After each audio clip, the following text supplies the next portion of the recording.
मोगाळ गोंयकारांनो, 1 नोव्हेंबराच्या आमी कोळशाचेर अवेरनेस प्रोग्राम दवरिल्लो लोहिया मैदानाचेर 5 वरांचेर. पूण पावसा लागून आमकां तो मुखार धुकलूं पडलो. आतां हो अवेरनेस प्रोग्राम कोळशाचेर 9 आयताराक लोहिया मैदानाचेर 5 वरांचेर दवरला. हांव सगल्यां कडेन हात जोडून मागता, सगल्यांनी ह्या अवेरनेस प्रोग्रामाक येवचें आनी कोळशाचो प्लॅन कितें आसा तो समजून घेवचो आनी ह्या आमचें जें आंदोलन आसा हाका तेंको दिवचो.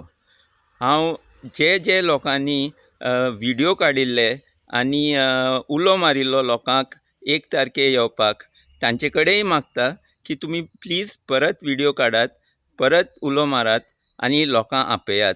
आनी तेच भशेन जे लोकांनी एरेंजमेंट्स केल्ली लोकांक येवपाक 1 तांणी परत तशीच एरेंजमेंट्स करची आनी 9 आमचो हो अवेरनेस प्रोग्राम यशस्वी करचो. देव बरें करूं.